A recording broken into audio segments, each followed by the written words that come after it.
Flosstube. My name is Becca and I'm SamBrie Stitches here on Flosstube and other social media platforms. Today is a Flosstube special edition of interview with a Flosstuber. I am very excited to be here with Megan. She is a local Stitchy friend. She's part of our Kids App Cross Stitchers group. And I thought it was about time that we did an interview on there. She is not only a stitcher, she's also a fellow designer, and she's been designing for quite a while. She was known as Jonesy Stitchery, but has recently rebranded to Puffin Stitches. And her Flosstube channel is The Frozen Crafter. So if you've not checked out any of her social medias, they'll all be linked down below. But you want to go check out her designs. They're adorable. The little puffins are just super cute. And she will also be at the marketplace event that is happening at the end of this month. So if you go check out her website and you see something, you can let the shops know and they can snag it from her at the marketplace event. So before we jump into the questions, I was just wondering if you wanted to tell us a little bit more about yourself. Okay. So I'm originally from Fairbanks, Alaska, and I recently transplanted to Washington and then a year ago to Port Orchard, which is right across the sound from Seattle. And I've been a math teacher for 10 years for middle and high school. And I'm obsessed with Harry Potter and all things geeky like Lord of the Rings and Star Wars and Doctor Who, and all that. Very cool. Very cool.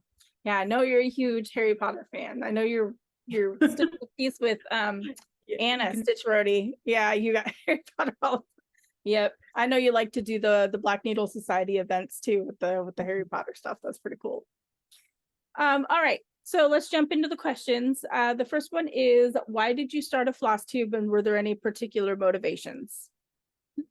Honestly, it's really hard to remember exactly how it started out. I know I stumbled upon Stitcherista when I was stitching a lot and recovering from surgery. I think initially I was trying to look up a technique or look up a better way to do something. And then that's kind of how it snowballed from there. And then I learned about Flosstube and diamond painting. And I initially got into I was in the Flosstube and diamond painting community, simultaneously. So you'll see a lot of my earlier videos are with that. But then that community got a little bit interesting. So I kind of just fully committed to Flosstube and took the plunge in March of 2019 during spring break. Yeah, and it will be 5 years in March. Oh, wow. That's awesome. Wait, long time. 5 years. Yeah. 5 years in March. Nice. I think I'm coming up on 4, I think in October, Halloween. So I don't know why I uploaded on Halloween of all days, but I did. So very cool. So how did you come up with your channel name? So this is one of the easier ones. So being from Alaska, and it was always cold. And so it was this Frozen Crafter. Ironically, now that I'm in Washington, it's always hot, in my opinion. Compared to Alaska, I'm sure, yeah. But yeah, so Frozen because Alaska and it's cold in Alaska, obviously. I figured that's where it came from, but so we're going to talk a little bit about designing throughout this too, since you're also a designer. Where do you get your design influence from? It's more of a tough one. Yeah. I've always tinkered with alterations and designs over the years. Way before Flosstube, way before any of this type of thing. And if I wanted to make something, be it cross stitch or crochet or anything like that, and I couldn't find a pattern, I just make one. So designing was something that I'd been thinking about and then I'm still, so then when I took the plunge in fall of 2020, I'm still kind of trying to find that niche, but pretty much heavily influenced by like my faith, my home state of Alaska, my Japanese heritage. So a lot of like my mini series come from that, like the halibut and raven is the new one coming out, and puffin. Mhm. And then yeah, I've got some Alaska ones and some other ones. Very cool. I mean, Yeah. that's always a good place to kind of get your design influence from, is yourself and your Yeah. interest. Basically, that's what makes it interesting when you're designing. So very cool. So how did you learn to stitch, and how long have you been stitching? So I first learned when I was like 5 or 6 years old. So a really long time.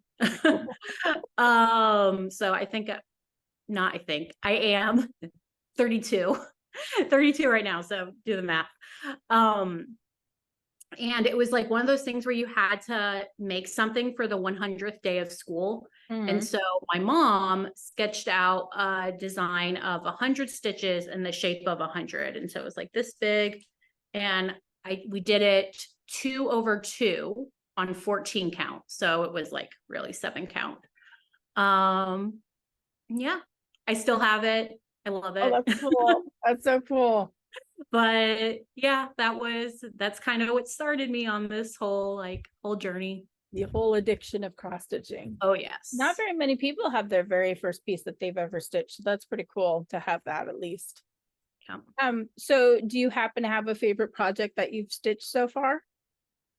I don't actually have it physically, but I would say that probably my favorite one is the first phrase of the Salve Regina in Gregorian chant. So then I charted it and put like the actual Gregorian chant part in there with the lines and the bars.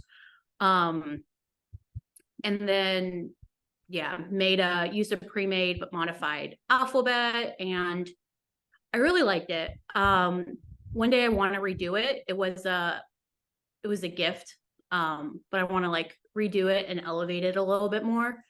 I actually started the new one in 2016, but haven't worked on it. Works on it. Yeah, we as stitchers know that, we've got projects that have been Yeah. sitting there for a while. I definitely do. So very cool. So what do you enjoy most about stitching? Seeing the process or seeing the project come to life.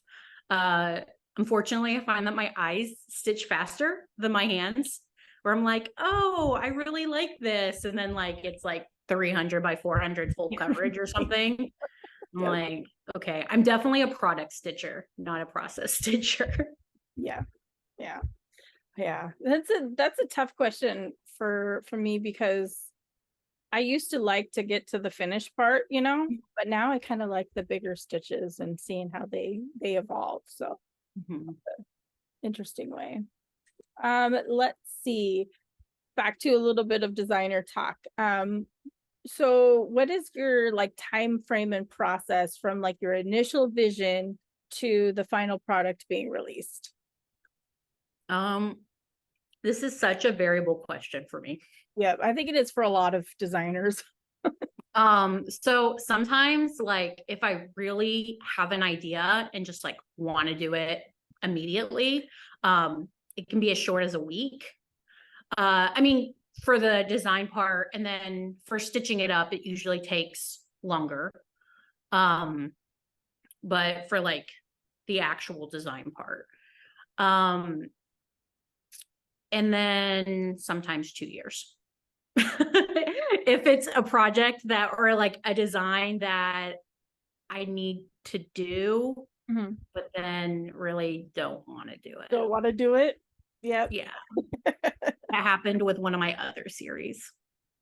That happened with me with the series too. And luckily my sister has been willing to stitch the models, because otherwise I wouldn't have released more of the series. I know. it's something like we like to design them and put them together, but then it's something else to stitch them, so yeah, that's why there's model stitchers. We have to have people helping us out. So we're gonna get out of stitchy talk a little bit, kind of learn a little bit more about you. I kind of already know the answer to this because we've touched on it, but what's your favorite genre of book or movie? So fantasy. Yeah. And then romance, mystery, and documentary. So it's kind of like a bit all over the place. I prefer YouTube to typical TV because I would say it's because of my attention span, but on the other hand, I can watch like a 1.5 hour documentary on YouTube and be fine. So don't really know how that like all pans out, but I don't know. I just like the variety on YouTube. Is it YouTube doesn't have the commercials like the TV does too? Does that make it easier? Yes. I think it would. Yeah, it does make it easier. And I will say, like, there's a TV up there, but it's my dad's and he bought it for him and my mom. Yeah. I've turned it on maybe like 2 times without them here.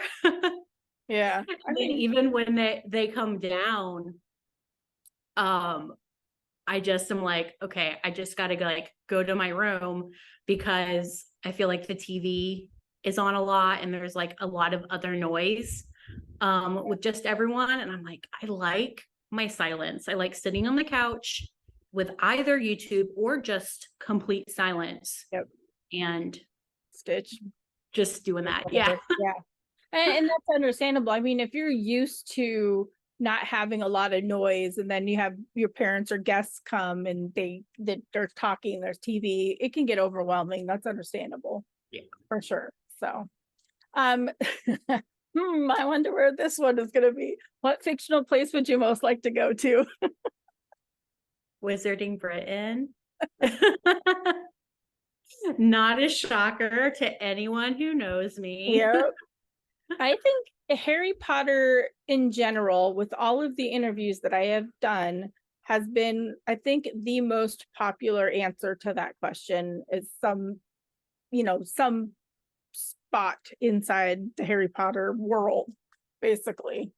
So yeah, for me, it's like now that it's like there's so many things readily available with it.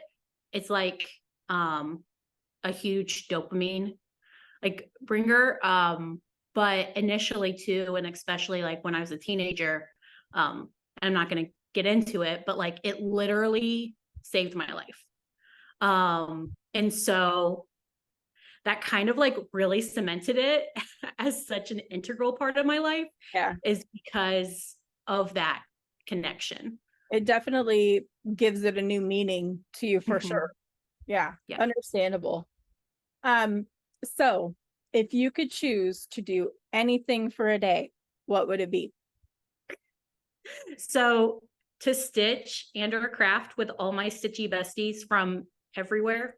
That would be cool. Together. Yeah. It would be so much fun. Yeah, that would be very cool. Just to be able to be in touch with everybody. The time works out for everybody. Just the one. Yeah. Even with like the Zoom get-togethers, right? Like I used to host the Zoom get-togethers during COVID, and no matter what time I tried to hold them, not everybody could make it. So that if you could do anything for a day, everybody could just make it at that one time, so you can see everybody at once, would be amazing. Understand? Well, and in person would be icing on the cake. Yeah, even better. I know. Yeah, that's a tough one though. So do you have any other hobbies besides cross stitch? Yes, a lot, because I have ADHD and go down the ADHD rabbit hole a lot. So pretty much everything you can think of, I've probably done it. I've probably done it a lot. I usually will like dive head first into something. So like which I'm trying to like rein myself in with, you know, like if I find a new hobby that I like, I'm like, okay, now I have to like get all the supplies for it. Not just like, oh, let me just try it out a little bit. Right. No, it's like that. Yeah. Yeah, I've been there. I tried diamond painting and I had to get, kind of the organizer and this and that. And Yeah. then do I diamond paint? No. No, I do not. I do not. So I get it. I think that's the stitcher in us because I know other stitchers, you can't just get the required floss and the fabric just to do that one thing. You have to have like all the accessories and then, what if I run out of this color, that kind of thing. So I think we all just Yep. like to have all that stuff easily accessible. This next question is one of my favorites. It's how would your friends describe you? So I have an answer for this. I was going to turn it around on you. Like, I don't know, Nope. how would you describe me? But I didn't want to put you on the spot. So I asked a bunch of my friends. And so some of the ones they came up with were creative, competitive, empathetic, and non-rule breaking Slytherin. Because I will not break rules to a fault. It can sometimes be kind of problematic, but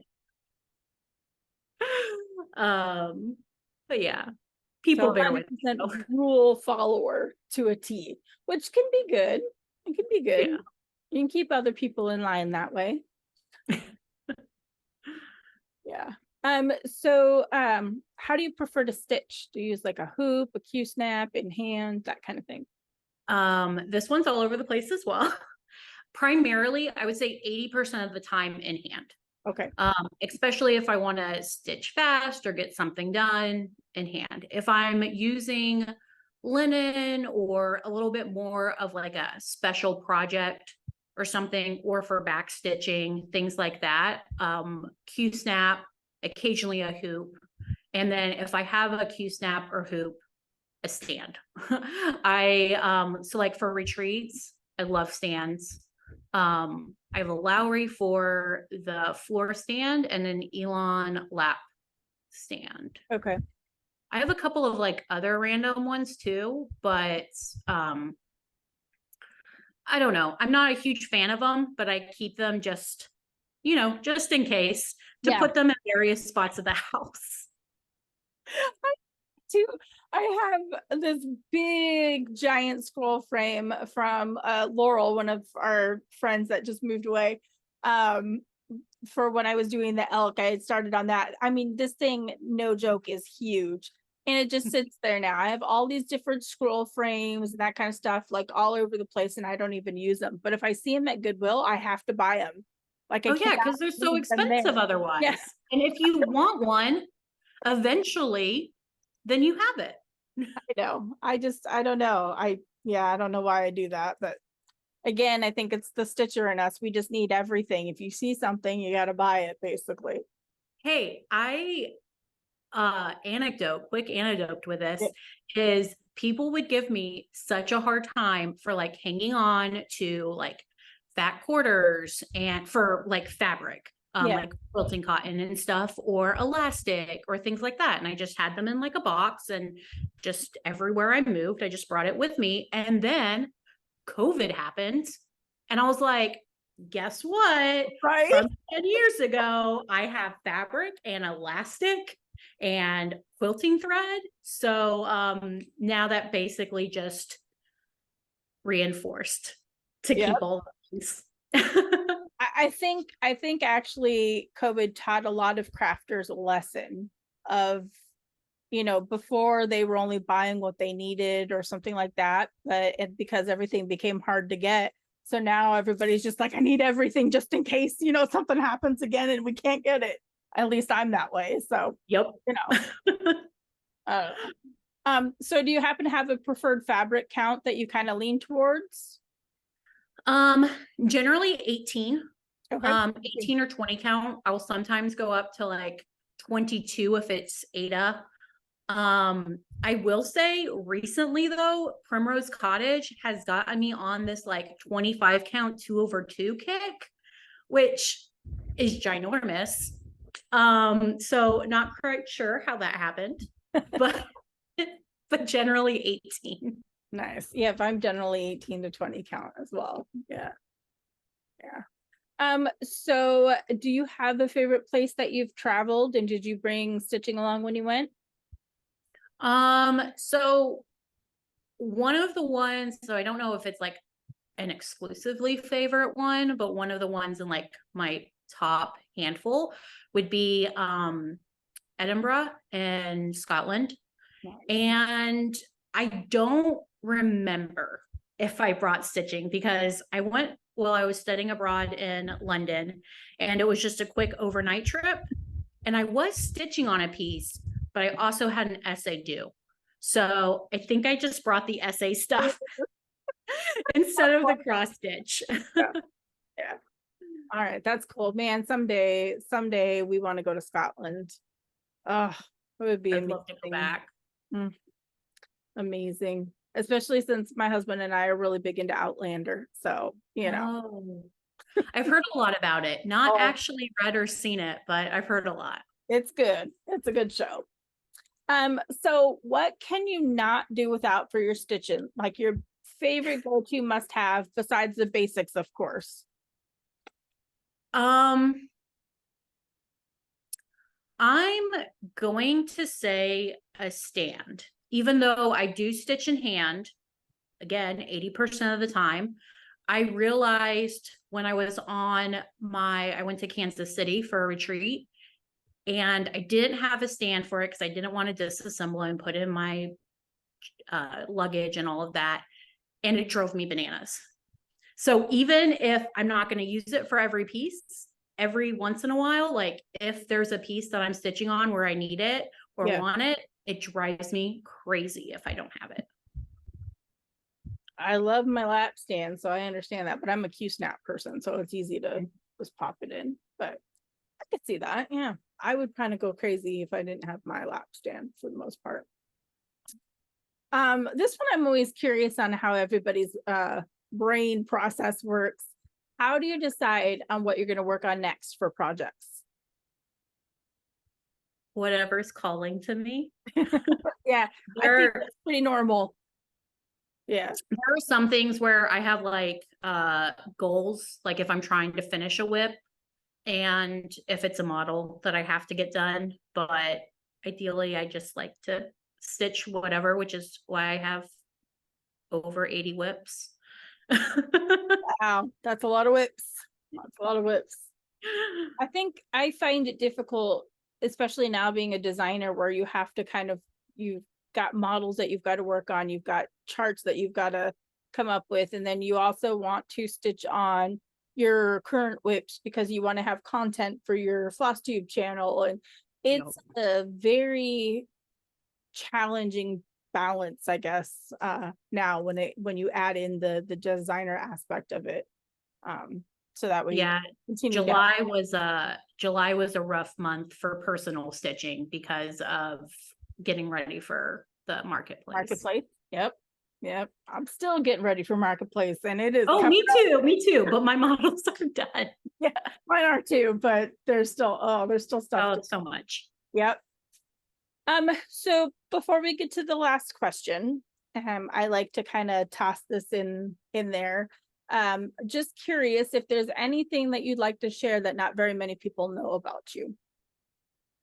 I minored in medieval studies in college.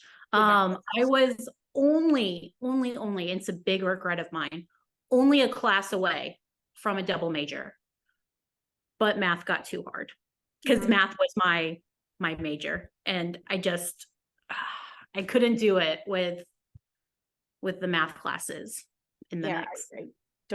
I don't blame you one bit. Oh my gosh, it's frustrating to be that close yet, so far, but the math, I had to admit defeat. No, I'm not a math whiz.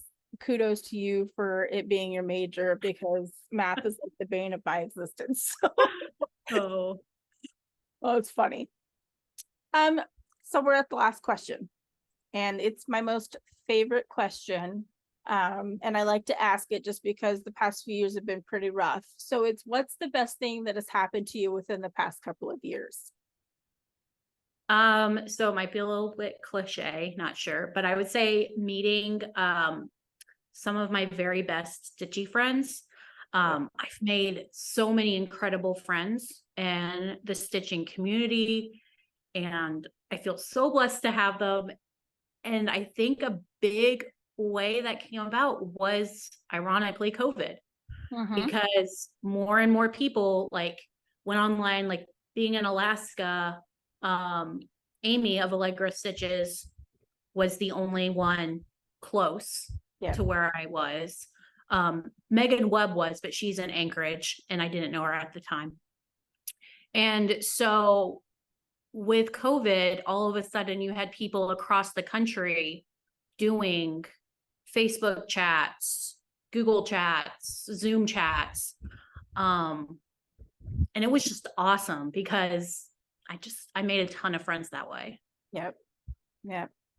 Yeah. It was a good and bad thing. I think for at least our community, as far as the stitching community, I think it was a good thing that, the lockdowns and stuff happened worldwide, because like the same with you, I've made friends all over the world, friends in Iceland and the UK and all over, and I don't think that I would have connected with them as much as I have if it weren't for like the Zoom retreats, or not the Zoom retreats, the Zoom get-togethers or whatever that happened, because you know otherwise it would have been by chance at some random retreat in person, which we don't go to all of them. So no, it's not cliche, and I think that there were a lot of amazing things that came out of that time.